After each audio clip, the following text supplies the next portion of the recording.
be a better way to make his daughter grow up without having to resort to such desperate measures. Gillian felt a small bubble of anger toward the man who had died, leaving her to deal with what he hadn't been able to face in his own lifetime. After all, she was only 2 years older than her stepdaughter. How in the world was she supposed to know how to deal with the now penniless woman camped out on her doorstep? The only thing she knew was that no matter how much she might want to help her stepdaughter, she couldn't. Slowly, she lifted the telephone receiver and pressed the buttons on the keypad. No, it wasn't an emergency. Yes, she would hold. The intercom buzzed again, and Gillian flipped the switch to turn the sound off. After an hour of trying to reason with her stepdaughter, of trying to help her see that her only hope was to get a job and get on with the business of living, Gillian was forced to give up. She had done all she could do. The police operator came back on the phone, and Gillian squeezed her eyes tightly shut as she reported a trespasser on her property. When the operator asked the address, Gillian hesitated. Opening her eyes again, she watched the now silent picture of Katya attempting to budge the immovable gates with her bare hands. "Your address, please," the operator repeated. Gillian let out a deep breath, then gave the address of the only permanent home Katya Morgan had ever known.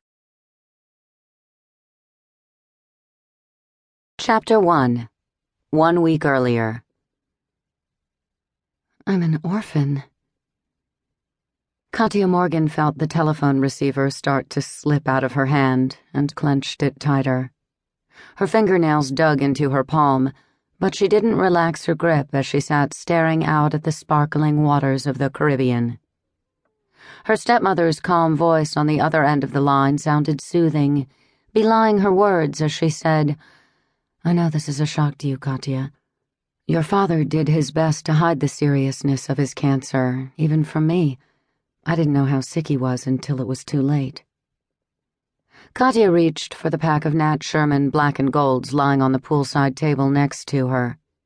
Tapping one slim cigarette out of the pack, she brought the sweet-smelling tobacco to her lips and searched blindly for her lighter, then leaned back in her chaise lounge on the patio of the villa she'd rented for the summer on the island of St. Martin. Holding the flame to her cigarette, she pulled in a breath of expensive nicotine. Daddy couldn't be gone. She knew he'd been unwell, but he was going to get better. He'd said so himself. Pushing her favorite gold-rimmed, purple-tinted Armani sunglasses farther up the bridge of her nose, Katya blinked back tears. "How did he—" She paused, swallowing a deep breath of island air, and started again. "Was it bad at the end?" "No. The morphine helped a lot with the pain. He simply slipped peacefully away in his sleep." Gillian answered in that same soothing tone, the one Katya always thought of as her stepmother's kindergarten teacher voice. Katya closed her eyes, trying not to imagine her tough, judgmental, larger-than-life father lying small and withered in his massive mahogany bed. The Caribbean sun beat down on her mercilessly, her island paradise now turned into an unrelenting inferno. Opening her eyes again, Katya tapped the dead ash off the end of her cigarette with a shapely red fingernail and gazed out at the stunningly glorious day. White sailboats studded water so blue it nearly screamed to be painted. Lush green islands were dotted about, their brightly colored flowers invisible until you ventured closer, then exploding in bright pinks, golden yellows, and luminescent corals. It was all too perfect, and she couldn't bear to continue looking at it, but couldn't close her eyes again either, and risk seeing that haunting vision of her father. As usual, she seemed unable to make the right choice. Eyes open, eyes closed, what did it matter? Her father was dead, and at 31 she was an orphan. Without her father, she had no one.